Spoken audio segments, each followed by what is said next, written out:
Welcome back to MBA Recaps, your shortcut to business school wisdom minus the student loans. Why do some businesses become legends while others fade into obscurity? Picture a vast field stretching endlessly to the horizon, filled with cows. Brown cows, white cows, spotted cows, they all blur together, unremarkable and easily forgotten. But then in the distance, you see it. A purple cow. Impossible to ignore. Unforgettable. That's the kind of business Seth Godin argues you need to build. And here's the shocking part. Most companies are too afraid to be that bold. For decades, businesses have been obsessed with playing it safe. Get a good product, price it right, advertise well, and success will follow. But look around. We live in a world where ads are ignored, products are disposable, and consumer attention is the rarest currency. The old formula is broken. Godin's Purple Cow isn't just a marketing book, it's a wake-up call. He exposes a brutal truth. Being good isn't good enough anymore. If you're not remarkable, you're invisible. Think about this. When was the last time you told someone about an average restaurant? You didn't. But if a place served burgers inside hot pink, cotton candy buns, you'd bring it up in conversation. Not because you tried it, but because it was interesting.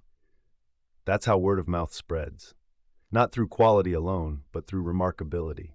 Take Cirque du Soleil. The circus was a dying industry. Clowns and elephants weren't drawing crowds like they used to. But instead of competing with traditional circuses, Cirque did something radical. No animals, no ringmasters, no cheap popcorn. Instead, they created an art form, blending theater, music, acrobatics, and storytelling into a breathtaking spectacle. It wasn't just a better circus, it was a purple cow. Meanwhile, thousands of companies stick to the safe, familiar path, hoping to win by following the rules. Car companies churn out slightly improved models each year, retailers battle over marginal price differences, and fast food chains tweak their menus just enough to claim they've innovated. And then they wonder why no one's paying attention. Here's the hard truth. If your product, your service, your brand isn't worth talking about, then you don't have a marketing problem. You have a boring problem. And boring isn't just bad, it's fatal. In this lecture, we're tearing down the outdated playbook of traditional marketing and rewriting the rules. We'll explore why safe is risky, why advertising alone won't save you, and why the only way to succeed is to be so extraordinary that people can't help but spread the word. The companies that thrive don't beg for attention. They demand it by being different. Are you ready to build something worth noticing? Let's begin. Imagine standing in the middle of Times Square at rush hour. Neon billboards flash, car horns blare, thousands of people rush past. Amid the chaos, a street performer breathes fire, a blazing orange inferno cutting through the noise. For a moment, your brain forces you to stop and take notice. That's how our attention works. We don't remember the background, we remember the unexpected. Now, translate that to business. Most companies blend into the background, barely distinguishable from their competitors. They play by the same rules, sell the same products, and expect customers to care. But they don't, because in a world of infinite choices, only the extraordinary survives. This is the premise of Purple Cow by Seth Godin, a book that delivers a truth most businesses refuse to accept. Marketing isn't about shouting louder, it's about being different. And here's why that's so shocking. For decades, businesses have relied on the same tired formula: create a decent product, push it out with mass advertising, and wait for customers to come. But look around. How many ads did you see today? How many do you actually remember? The world has changed, but most businesses haven't. The problem with traditional marketing. Let's rewind to an era when traditional advertising worked. Picture America in the 1960s. If a company launched a new cereal, they'd run a TV commercial during The Tonight Show, put up a few billboards, and boom, sales skyrocketed. It was a numbers game. More ad dollars meant more eyeballs. Fast forward to today. The average person sees over 10,000 marketing messages per day. We scroll past them, skip them, block them. The sheer volume has turned ads into white noise. Think about the last time you watched YouTube. Did you let the ad play, or did you smash that skip ad button the second it appeared? Exactly. We've built defenses against marketing, and yet many businesses still believe if they just advertise harder, they'll break through. But here's the twist. The most successful brands today don't rely on advertising alone. They make products so unique, so intriguing that people talk about them without being asked to. The purple cow moment. Let's go back to that metaphorical field of cows. You drive past hundreds of them, all blending together, until you see one that's purple. That's a business that dares to be different. That's what people talk about. Cirque du Soleil didn't just improve the circus, they reinvented it. Tesla didn't just make a car, they made the first one that could update itself like a smartphone. Patagonia doesn't just sell jackets, they tell you not to buy one unless you really need it. These companies didn't win by being slightly better. They won by being so different that ignoring them wasn't an option. And here's the fundamental lesson. If people aren't talking about you, it's not because your marketing is weak. It's because you're not remarkable. The new marketing reality. The businesses that dominate today aren't the ones that spend the most on ads. They're the ones that create stories, experiences, and innovations that spread organically. They've abandoned the old playbook and embraced a new reality. Mass marketing is dead. Precision targeting wins. Playing it safe is the riskiest move you can make. Customers don't want better, they want different. In this lecture, we'll unpack the principles that turn ordinary businesses into purple cows. From creating products that sell themselves to understanding why word of mouth trumps every billboard and TV ad combined. If you want to build something that doesn't just survive but thrives in today's world, you need to stop thinking like a traditional business and start thinking like a movement. Because in a world drowning in sameness, the only way to stand out is to be unforgettable. Imagine walking into a bakery, greeted by the scent of freshly baked bread. The shelves are lined with pastries, croissants, muffins, cakes, all expertly made, all very good. You grab a muffin, pay, and leave. Now imagine walking into another bakery, but instead of ordinary muffins, they serve lava muffins that ooze chocolate the moment you break them open. The chef wears a magician's cape, and each pastry is served with a sparkler. Suddenly, you're not just buying a muffin, you're part of a spectacle. Which one would you tell your friends about? This is the problem with very good. It's invisible, it's forgettable, it's expected. And in a world overflowing with choices, customers don't remember what's good. They remember what's remarkable. Seth Godin's purple cow obliterates a comforting myth that has guided businesses for decades. The idea that if you simply make a good product and work hard, success will follow. That used to be true when choices were limited. But today, when consumers have an infinite number of options at their fingertips, being good is the same as being irrelevant. Why very good is no longer enough. Think of the last 5 restaurants you visited. You probably remember the best one and the worst one, but everything in between? A blur. That's the danger of being average. Even above average isn't enough. Take the airline industry. Most airlines offer the same experience: cramped seats, mediocre food, and scripted service. But then there's Southwest Airlines, where flight attendants crack jokes, pilots sing happy birthday, and passengers actually enjoy flying. They don't just provide transportation, they create a story people want to share. That's what it means to be remarkable. Apple didn't succeed by making a slightly better MP3 player. They revolutionized how we interact with music with the iPod. Dyson didn't just improve the vacuum, they reinvented how vacuums work with their bagless cyclone technology. These companies didn't win by being very good, they won by being impossible to ignore. The psychology of remarkability. Why do we instinctively share remarkable things? Because our brains are wired for novelty. When something breaks the pattern of what we expect, our minds snap to attention. This is why people stand in line for hours for a sneaker drop but ignore perfectly good shoes sitting on store shelves. Scarcity, uniqueness, exclusivity. These drive conversations. Think about it. How often do you text a friend to say, "I just had a perfectly fine cup of coffee"? Never. But if your barista draws your face in the foam, suddenly that's worth a photo, a post, a conversation. Case study, the milkshake mistake. McDonald's once tried to perfect their milkshakes. They adjusted the texture, optimized the flavor, even tested different straws. But sales didn't budge. Then they realized something shocking. People weren't buying milkshakes for the taste.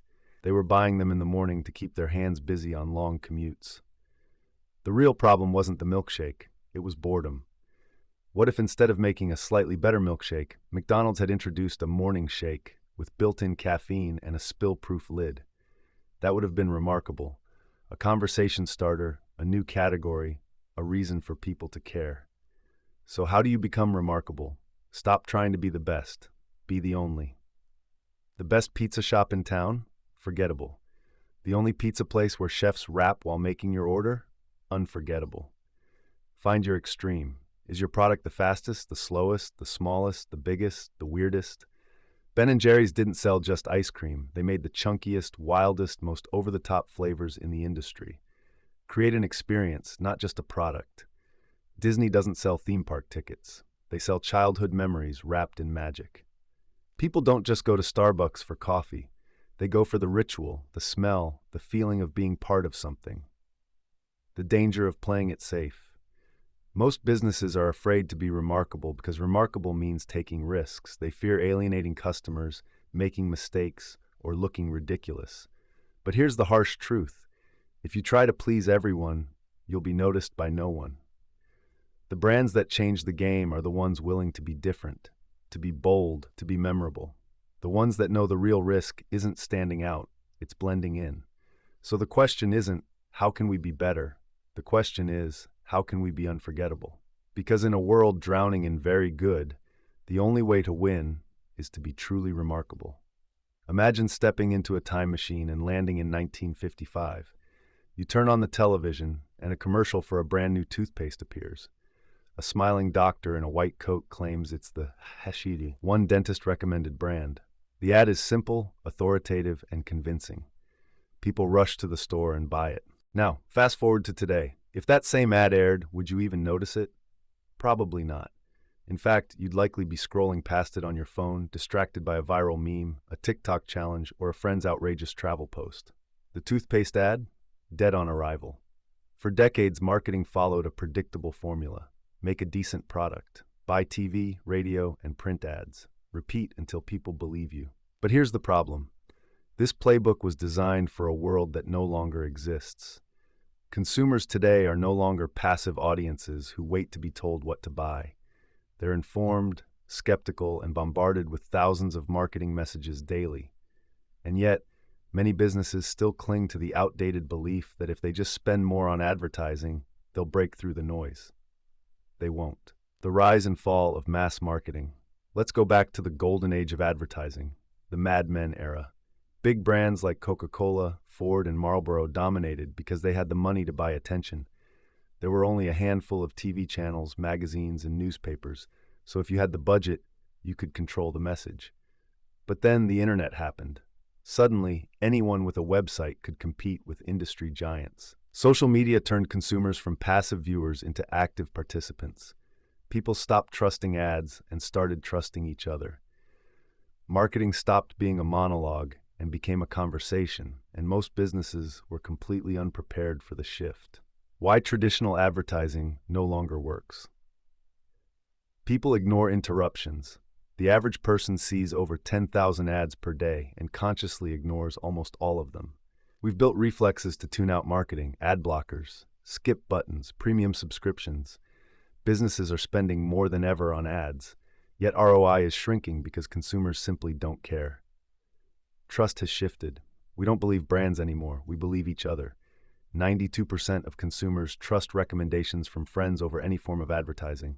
Online reviews, influencer endorsements, and user-generated content now drive purchasing decisions more than million-dollar ad campaigns. The death of mass appeal.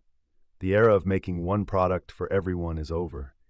Niche audiences now control the conversation. Instead of marketing to the masses, businesses must find their tribe, the small, passionate group of people who will not just buy, but spread the word. Case study, the sneaker revolution. For years, sportswear brands followed a simple formula: sign a big-name athlete, slap their face on a billboard, and watch sales roll in. It worked for Nike, Adidas, and Puma for decades. But then something changed. A tiny, independent sneaker company called Allbirds did the unthinkable. No flashy commercials, no superstar endorsements, just a radical idea, a sneaker made from sustainable natural wool that was ridiculously comfortable. Rather than screaming their message through traditional ads, they let their customers do the talking. Tech entrepreneurs, creatives, and eco-conscious consumers became obsessed, and they told their friends. Suddenly, Silicon Valley was full of Allbirds. No massive ad budget, no Super Bowl commercials, just a product that was remarkable enough to spread. This is the new reality. People don't want to be sold to. They want to discover. The new playbook. How to market in a world that hates marketing. So if TV ads, billboards, and mass marketing don't work anymore, what does? Be part of the conversation, not an interruption. Old marketing. Blast your message everywhere and hope it sticks. New marketing. Create something so compelling that people want to talk about it. Example, Liquid Death, a canned water company, built a cult following by marketing itself like a heavy metal brand, not a beverage. Instead of traditional ads, they made outrageous, hilarious videos that went viral. Build for word of mouth, not just awareness. Ask yourself, would someone tell a friend about this? If the answer is no, rethink the product or the message. Brands like Tesla didn't rely on commercials. They built a product people couldn't stop talking about. Find your tribe and super serve them. Instead of trying to appeal to everyone, find your most passionate customers and obsess over them. Example, Glossier, a beauty brand, built an empire by listening to its customers, using their feedback to shape the brand itself. Marketing is no longer separate from the product. The best marketing doesn't feel like marketing. It's built into the experience. The iPhone's sleek packaging, Spotify's personalized playlists, and Starbucks' name-on-the-cup ritual, these aren't ads. They're marketing that feels natural, personal, and shareable. Adapt or disappear. The old marketing playbook was about spending the most money to control the narrative. The new playbook? Create something remarkable and let people do the marketing for you. Instead of chasing customers, attract them. Instead of interrupting people, engage them. Instead of trying to be louder, be more interesting. Because in a world where no one is listening to traditional ads anymore, the only way to win is to make people want to listen. Imagine you're at a party. The music is loud, the drinks are flowing, and someone pulls out a brand new gadget, a tiny projector that turns any surface into a touchscreen. Before long, everyone gathers around asking questions, taking videos, sharing reactions. Within minutes, the device goes from unknown to unforgettable. Now imagine if that same product had launched with $1 million TV campaign instead. Sure, people might notice, but would they care? Would they trust the message the same way they trusted the excitement of the person showing it off at the party? Probably not. This is the power of early adopters, or as Seth Godin calls them, sneezers. They don't just buy products, they spread ideas like a virus. They are the first to try, the first to share, and the first to influence what comes next. Why early adopters matter more than ever. For years, companies relied on mass marketing to reach everyone at once. They aimed for the middle, hoping a big enough advertising budget would push products into people's lives. But today, that strategy is dead. The real secret to success? Find the few people who will love your product so much that they do the marketing for you. Let's take an example. Think back to when Tesla first launched.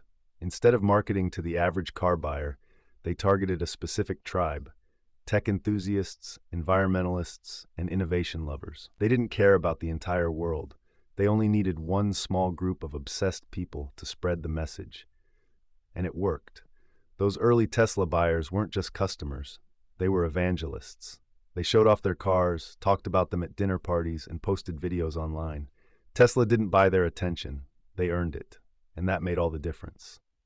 The two types of sneezers: innovators versus connectors. Not all early adopters are created equal. Some influence through expertise, while others influence through reach. The key is knowing the difference. Innovators, the pioneers, these are the obsessed ones. The gadget geeks, the startup founders, the trend chasers who live for the new and different. They don't need convincing. In fact, they love being the first to discover something before the rest of the world catches on. Think of the first people who lined up for the original iPhone, not because they needed it, but because they wanted to be part of the story. Connectors, the amplifiers. These people might not be the first to try something, but when they do, they tell everyone. They're the influencers, the journalists, the community leaders, people whose opinions spread like wildfire. Think of that one friend who always recommends the best movies, books, or restaurants. They shape what others try next. A successful Purple Cow strategy doesn't just rely on marketing, it orchestrates a chain reaction by putting the right product in the hands of these sneezers. Case study: the rise of a billion-dollar brand without traditional ads. Let's talk about Glossier, the beauty brand that built a cult-like following without a single traditional advertisement. How? Instead of marketing to everyone, they focused on beauty enthusiasts and micro-influencers, the sneezers of the industry. They invited them to test products, give feedback, and share their honest opinions. And then something magical happened. Instead of feeling like they were being marketed to, these early adopters felt like they were part of the brand's inner circle. They raved about the products on Instagram, TikTok, and YouTube. The result? Glossier became a billion-dollar company with a loyal fan base who felt like insiders. They didn't need to beg for attention. They engineered word of mouth. How to find your sneezers. If you're launching a new product, service, or brand, forget trying to reach everyone. Instead, focus on the smallest possible group that will love you enough to spread the word. Identify who cares the most. Who are the people that obsess over your industry? Who is actively searching for something new? Find them and speak directly to them. Give them a reason to talk. People share things that make them look interesting, smart, or ahead of the curve. Apple's AirPods weren't just wireless, they were instantly recognizable. That made them a social signal people wanted to show off. Make it exclusive at first. People want what they can't have. Gmail used invites only at launch, making it feel like a VIP club. When something is scarce, people want it more. Turn customers into storytellers. Instead of thinking about how to market a product, ask, what story does this product allow people to tell? A reusable water bottle is just a bottle until it becomes a movement to save the planet. Marketing is no longer a push, it's a pull. The old playbook said, if you shout loud enough, people will listen. The new playbook says, find the right people, and they'll do the shouting for you. The secret isn't about reaching the masses. It's about finding the few who will make your brand impossible to ignore.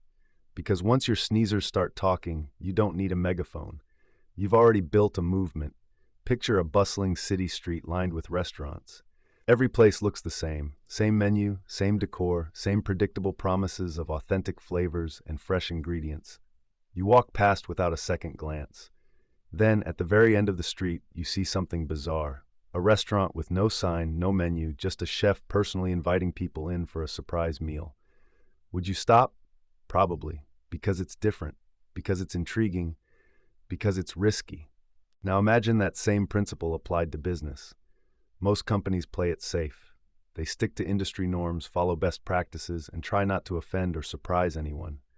But here's the paradox. Playing it safe is the riskiest move of all. Seth Godin's Purple Cow dismantles the illusion that safety leads to success. In reality, blending in is a slow death. If no one notices you, no one talks about you. And if no one talks about you, you don't exist. The cost of playing it safe. Let's talk about the graveyard of safe companies. These were once household names, brands that led their industries, but they clung to the familiar, resisted change, and vanished as a result. Sears was once America's biggest retailer. It played it safe while Amazon reinvented shopping. Nokia dominated mobile phones until they ignored smartphones, assuming their old models would always sell. MySpace ruled social media until Facebook took risks with real-name profiles and an algorithm that learned users' behavior. These companies didn't fail because they were bad. They failed because they refused to change. Now, let's flip the script. The brands that took the biggest risks, the ones willing to bet against the status quo, are the ones that defined new markets instead of competing in old ones.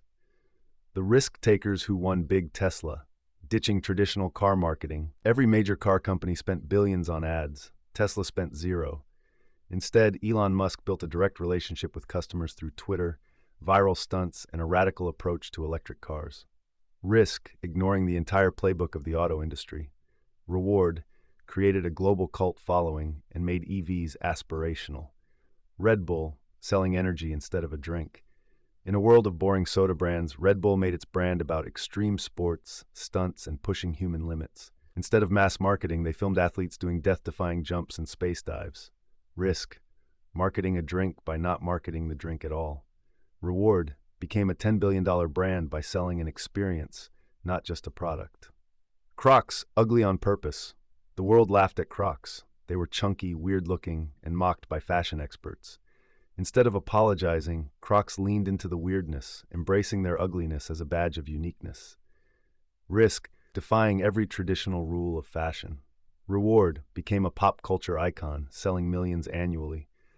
What do all these companies have in common? They embraced risk, stood for something, and became impossible to ignore. Why most companies fear risk? Risk feels uncomfortable. It invites criticism, it makes people nervous, and businesses, especially big ones, hate uncertainty.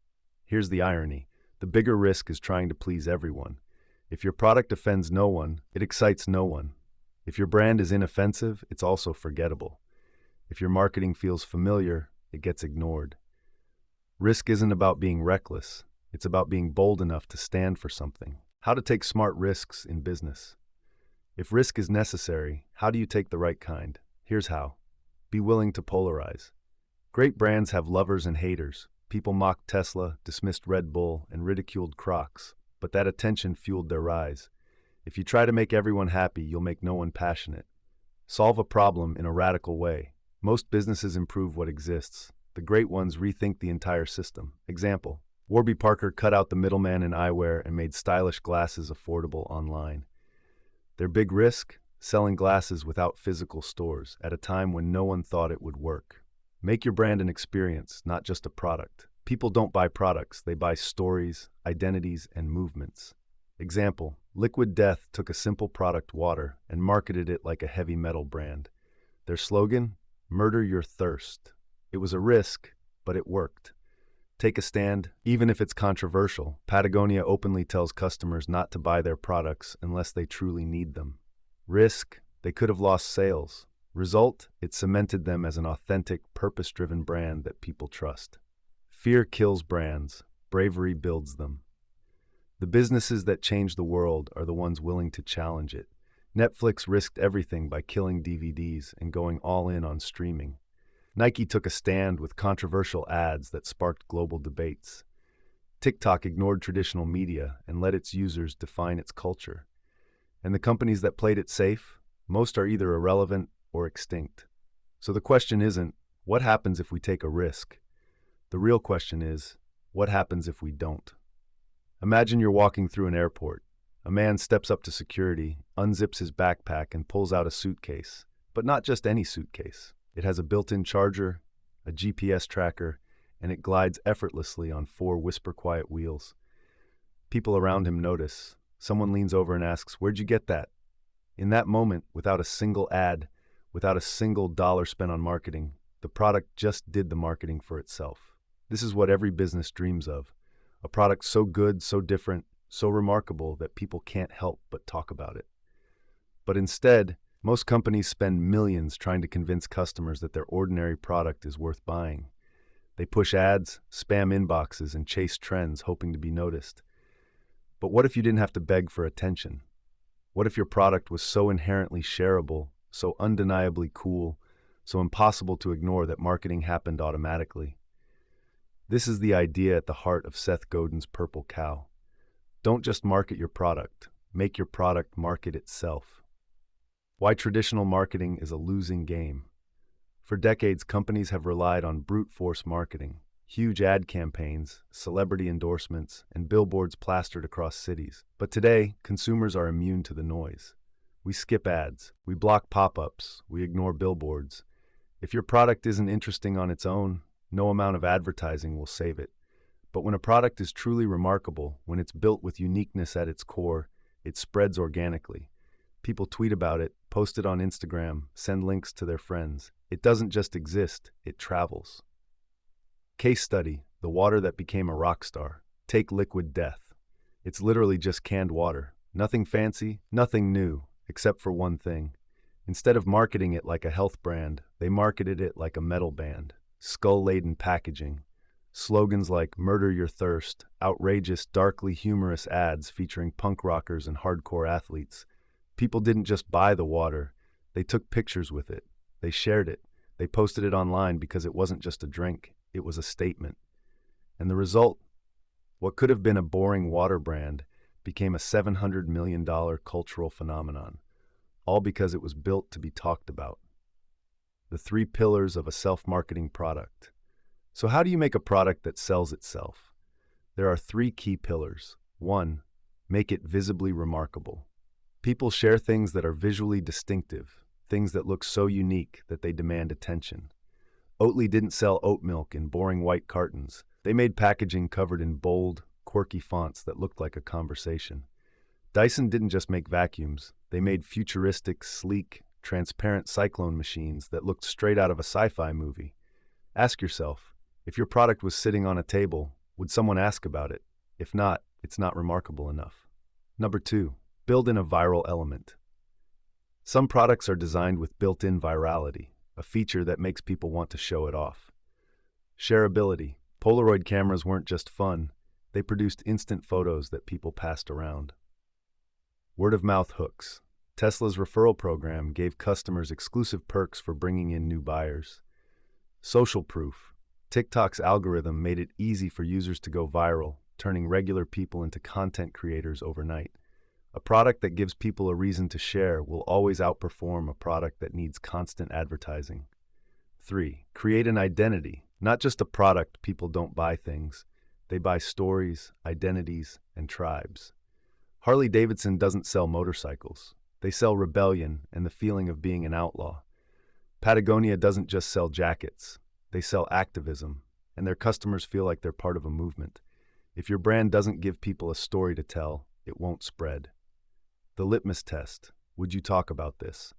Next time you create a product, ask yourself, would someone tell their friend about this? Would they take a photo and post it? Would they feel proud owning it? If the answer isn't a clear yes, go back and make it more remarkable. Because in today's world, the best marketing isn't a campaign, it's a product people can't stop talking about. Imagine walking into a massive bookstore filled with thousands of books. You're looking for something specific, something that speaks directly to you. You scan the shelves, overwhelmed by the sheer volume of generic bestsellers.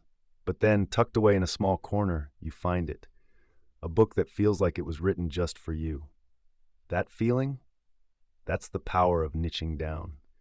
Most businesses make the mistake of trying to appeal to everyone, casting the widest possible net, hoping that more people means more success. But here's the irony. The broader your audience, the less anyone actually cares. Seth Godin's Purple Cow makes one thing clear. Mass marketing is dead. The real winners? The ones who go deep, not wide. Because in today's world, the riches are in the niches. Why niching down is the smartest move. Let's talk about why broad appeal is a death sentence. General equals forgettable. When you try to please everyone, you become just another option, not the obvious choice. A generic men's skincare brand will struggle to stand out, but a skincare brand designed exclusively for bald men, instantly memorable. Niche audiences are obsessive. A small, hyper-loyal audience is worth more than a large, indifferent one. Vegans, sneaker collectors, vintage car enthusiasts, they don't just buy products, they live for them. Word of mouth is stronger in a niche. When people find something made specifically for them, they become evangelists. They spread the word, not just because they like the product, but because they identify with it. Case study, the $100 million business that only sold to left-handed people. Let's talk about Lefties, a tiny store that sells exclusively to left-handed people. For decades, left-handed people struggled with everyday items, scissors, notebooks, kitchen tools, because everything is designed for right-handed users. Lefties didn't try to sell to everyone. They owned their niche. And guess what? It worked. They built a fanatical customer base of lefties who finally felt seen. Their customers didn't just buy, they told every other left-handed person they knew. They became the go-to brand for a tiny market that no one else bothered to serve. Now, imagine if lefties had tried to compete with Office Depot or Staples. They would have been crushed. Instead, they embraced their niche and became the only choice for a very specific audience. The key to finding and owning your niche. If you're thinking, but won't a smaller audience mean fewer customers? You're asking the wrong question. The right question is, How can I become the number one brand for a specific group of people? 1. Pick a specific, passionate audience. Find a group that is obsessive and underserved. Example, instead of making coffee for everyone, Death Wish Coffee made the strongest coffee in the world, and hardcore caffeine lovers became their tribe. 2. Solve a unique problem just for them. Generic solutions get ignored. Tailored solutions get loved. Example, the dating app Farmers Only didn't compete with Tinder. They created a space only for rural singles and thrived. 3. Speak their language. Ignore everyone else. When you serve a niche, your messaging should feel insider only, like a secret club. Example, Supreme doesn't care about mainstream fashion. They speak directly to streetwear culture, and their customers love them for it. 4. Be the only option, not one of many. If you niche down enough, you eliminate competition entirely. Example, there are thousands of fitness brands, but AthleanX built a multi-million-dollar business by targeting only serious lifters who want science-backed workouts. The niche owns the future. The businesses that succeed today don't aim for the middle. They go extreme. They create for someone, not for everyone. So the question isn't, how can we reach more people? The question is, how can we matter more to the right people? Imagine you've just discovered a tiny, hidden bakery that sells black croissants. Yes, jet black, charcoal-infused, impossibly flaky croissants. You post a photo, your friends ask about it, and before you know it, the bakery is flooded with customers. But here's the catch. 6 months later, everyone has seen black croissants. The novelty wears off. The lines get shorter. Sales drop. This is the problem with every great idea. What was once remarkable eventually becomes normal. Seth Godin's Purple Cow teaches us how to create something unforgettable. But here's the part most businesses forget. A purple cow doesn't stay purple forever.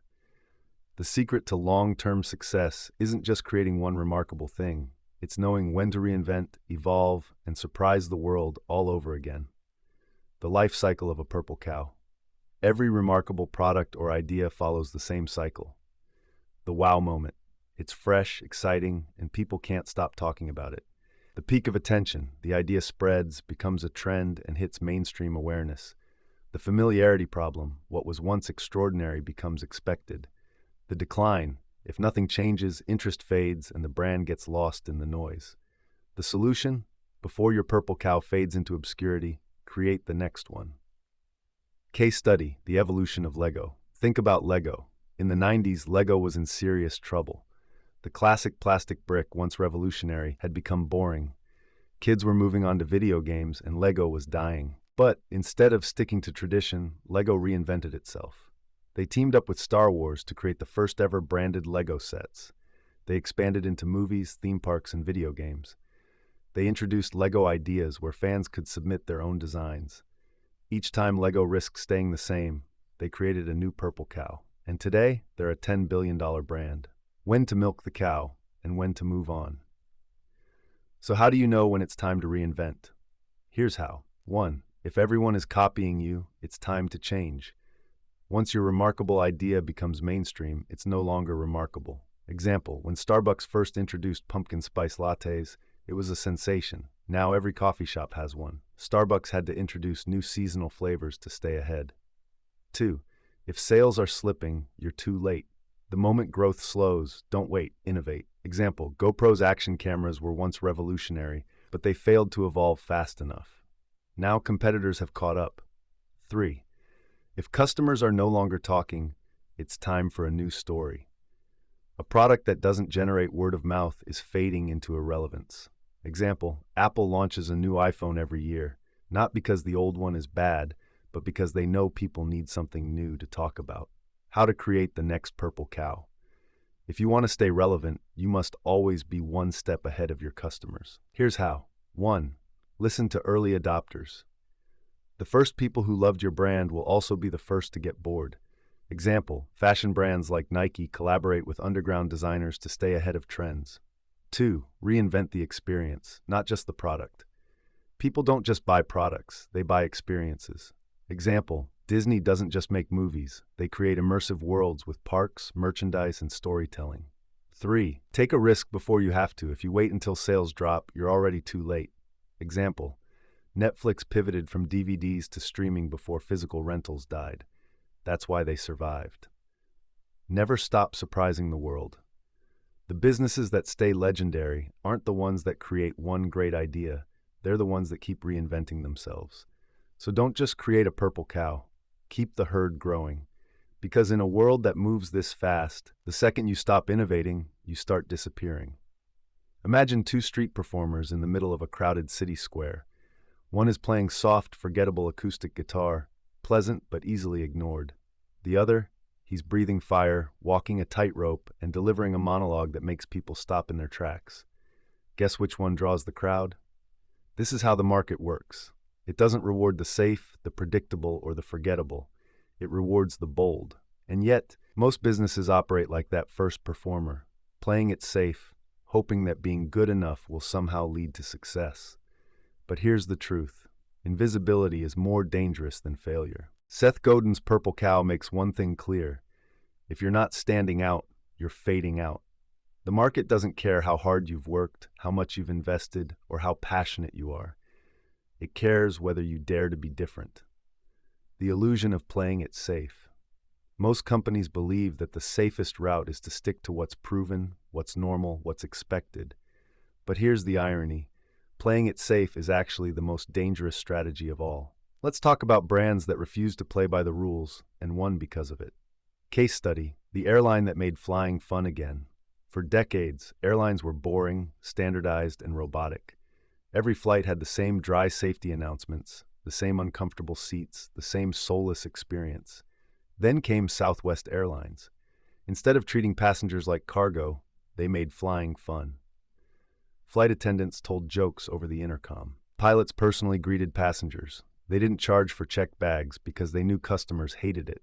It was risky. It was bold. It went against everything the airline industry had done for decades. And yet, Southwest became one of the most profitable airlines in history. Why bold companies win big. The market rewards boldness for one simple reason. People crave what's different. They want to be surprised, entertained, challenged, and inspired. And in a world drowning in sameness, the companies that dare to stand out are the ones that get noticed. Take Tesla. Every car company spent billions on ads, fighting over the same shrinking market. Tesla? Zero traditional advertising. Instead, Elon Musk tweeted, hosted live product launches, and made driving an electric car feel like a revolution. Result, the market rewarded the bold move. Tesla became the most valuable car company in the world. How to be bold in business without being reckless. So how do you make bold moves without falling flat on your face? Here's the formula. 1. Challenge an industry norm. Every industry has the way things have always been done. Find the rule no one is questioning and break it. Example, Warby Parker stopped selling glasses in overpriced retail stores and sold them online for a fraction of the price. 2. Take a stand that others are afraid to take. Customers don't connect with neutral brands. They connect with brands that have a mission, a belief, a cause. Example, Patagonia openly tells customers not to buy their jackets unless they truly need them, because they stand for sustainability. 3. Make your brand unapologetically unique. If your brand feels like everyone else's, it will be forgotten. Example, Liquid Death made canned water look like a metal band's merch and turned hydration into a rebellious statement. 4. Create a product that feels like an experience. People don't just buy products, they buy experiences. Example, Apple turned unboxing a phone into a ritual, one that customers actually film and share. The biggest risk is being ignored. The market doesn't punish risk, it punishes timidity. If you're not standing out, you're not playing it safe, you're losing. So the question isn't, what if this bold idea fails? The real question is, what if we're too afraid to try? Imagine you're looking for a new restaurant to try. You see a flashy ad for a trendy new spot, complete with perfectly edited food photos and celebrity endorsements. It looks good, but you scroll past it. Now, imagine your best friend raves about a tiny, hole-in-the-wall taco joint. You have to try it, they say. It's the best I've ever had. Which one do you trust more? This is the power of word of mouth. It's not just marketing, it's the most powerful marketing there is. Seth Godin's Purple Cow makes one thing clear. The best advertising isn't paid for, it's earned. People don't believe ads, but they believe each other. And in today's world, where trust is currency, word of mouth can make or break a brand. Why word of mouth is more powerful than advertising. For decades, businesses relied on traditional ads, TV commercials, billboards, and magazine spreads. But here's what changed. We've learned to ignore ads. We skip, block, and scroll past them. We trust real people more than corporations.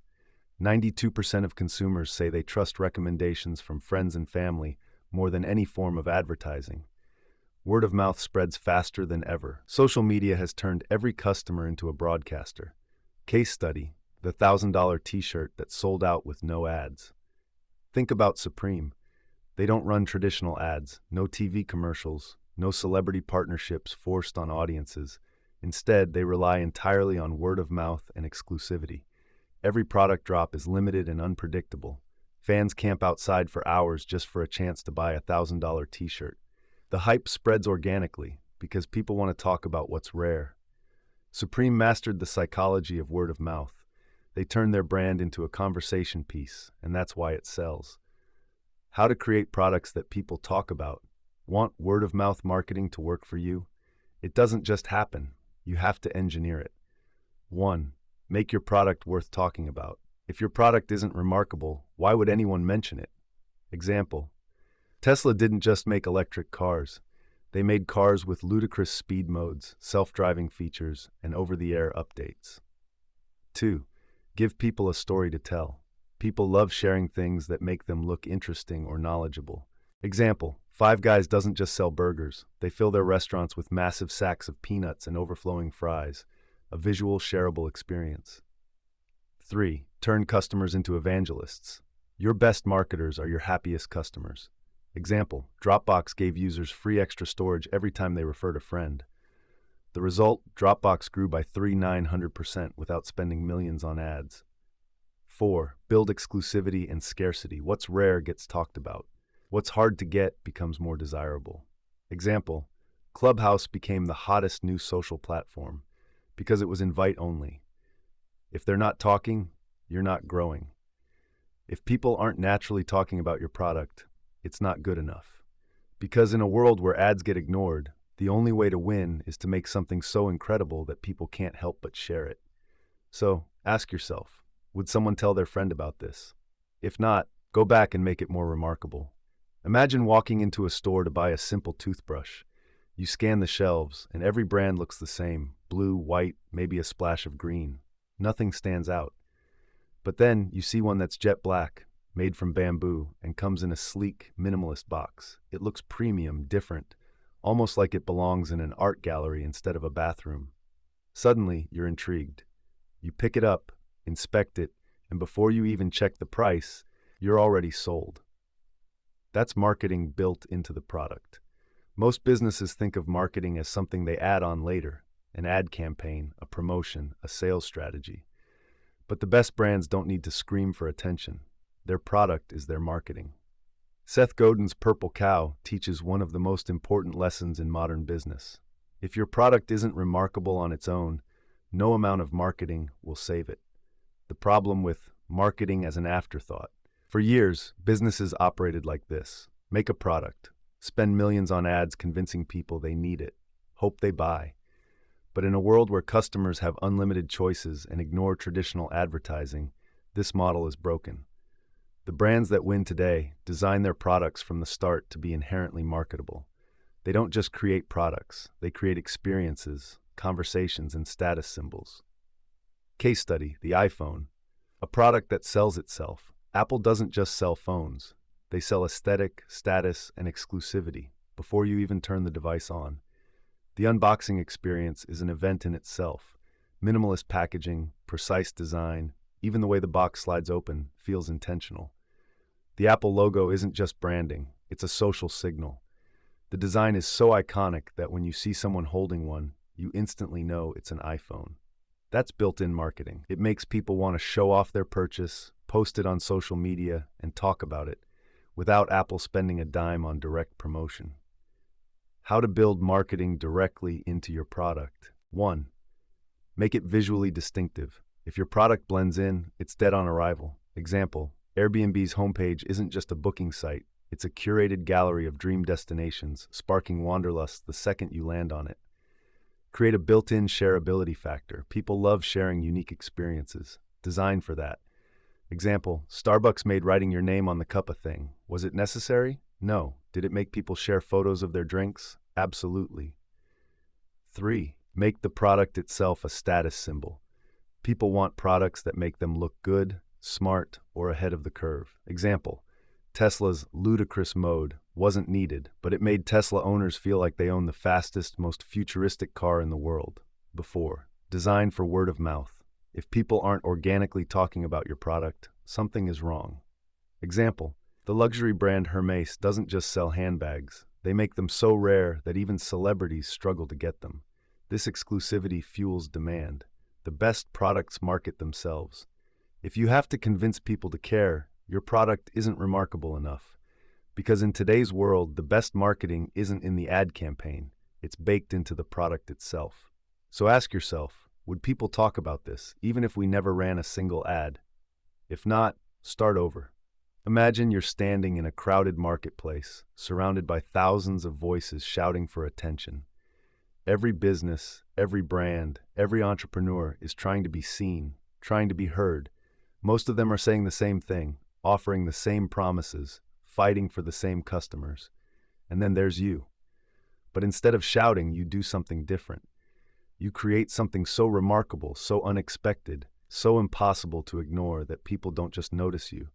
They can't stop talking about you. That's what it means to be a purple cow. Seth Godin's message isn't just about marketing, it's about redefining the way businesses operate in a world where ordinary no longer works. And as we wrap up, here's the truth you need to remember. If you are not remarkable, you are invisible. The 10 core lessons we've learned: being very good is boring. You must be remarkable. Good isn't good enough. If you're not exceptional, you're forgettable. The old marketing playbook is obsolete. Traditional advertising is dying. People ignore ads, but they listen to each other. Find the early adopters. The first people who love your product will spread it like a virus. Safe is risky. Taking risks is safer. Playing it safe guarantees failure. The boldest brands win. Create a product that markets itself. If your product isn't inherently shareable, you're relying on expensive, outdated tactics. Embrace your niche. Don't aim for everyone. Find your tribe and become their only choice. Milk the purple cow, then create another. What's remarkable today becomes normal tomorrow. Reinvent before it's too late. The market rewards the bold. Standing out isn't just an advantage, it's a requirement. Word of mouth is king. The best marketing doesn't come from a brand, it comes from real people talking. Marketing is built into the product. A truly remarkable product doesn't need an ad campaign, it is the campaign. The final challenge: are you remarkable? So here's the question that will define your success. If your business disappeared tomorrow, would anyone notice? Would your customers miss you? Would they talk about you? Would they tell others about the incredible thing you created? Because if the answer is no, you have work to do. But if the answer is yes, if you've built something so unique, so bold, so worth sharing, then you are on your way to owning your market, creating a movement, and becoming unforgettable. The world doesn't need more noise, it needs more purple cows. The question is, will you be one of them?